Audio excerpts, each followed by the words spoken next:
The biggest political story across the country, and certainly here in Wisconsin, was the Democratic National Convention just down the road in Chicago. CBS 58's Emily Fannin, AJ Bypor, and I were all part of the team coverage in Chicago.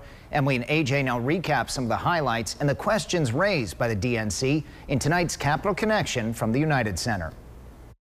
The Democratic National Convention here in Chicago has finally come to a close, and to highlight some of the biggest moments, I'm joined by my colleague AJ Bypor. We've been here all week covering some of the biggest moments. Of course, we got to first start with quite possibly the biggest speech of Vice President Kamala Harris's political career, which was Thursday night to end the four-day convention. She talked a lot about her family ties, how this is a fight for freedom, characterizing the presidential race. Also, of course, took some shots at former President Donald Trump, her opponent, calling him a, quote, unserious man.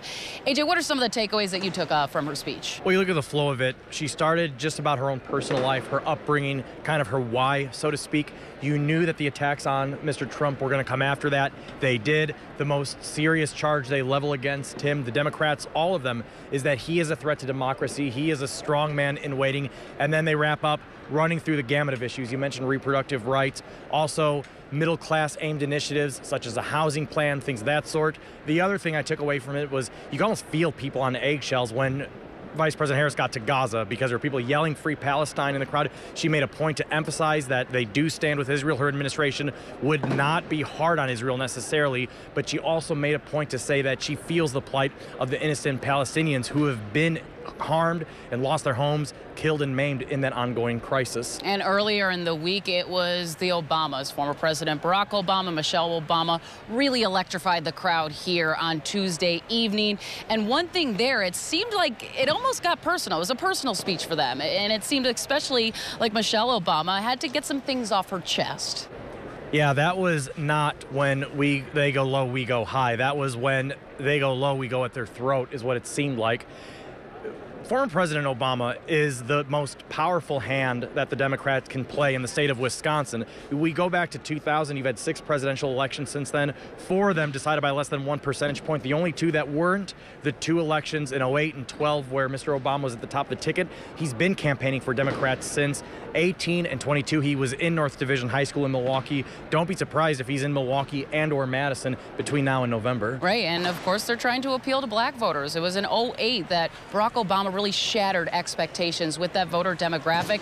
Harris right now in polling is not quite there, but she is performing better than President Joe Biden was. So that's something that the campaign tells me, and Democrats I talked to on the floor throughout the week.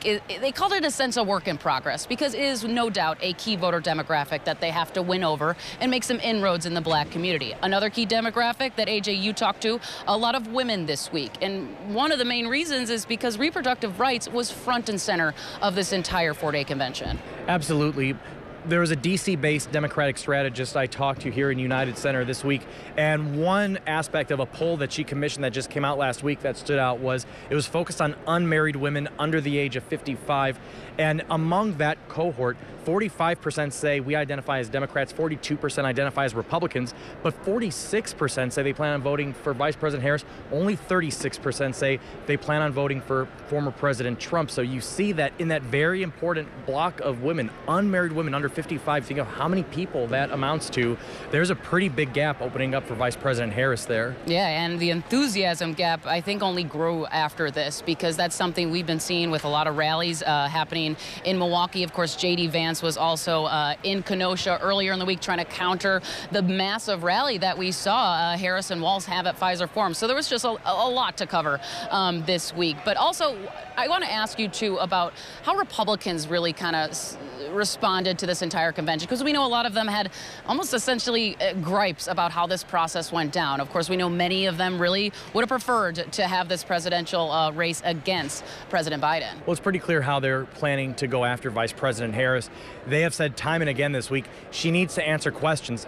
And there would seem to be a lot of truth to that. She has not sat down and really faced a lot of questions. She has not withstood a lot of scrutiny on these proposals that she has introduced. Right, so, like her economic plan. Like the economic plan. So you have J.D. Vance going to Kenosha. He was in Eau Claire, and he's making a point to talk to reporters at each of these stops, putting the pressure on the Harris-Walz ticket to do the same, to actually sit down and answer questions and explain how are you going to pay for things? How do you define price fixing when a bureaucrat is going to decide who is or isn't playing by the rules. And Democrats here this week have not necessarily been very willing to answer those questions. We'll see how that develops in the weeks to come. And now it's going to be the final sprint to November, now that both of these Republican and Democratic convention have come to a close. That will do it for this week. Thanks so much for joining us.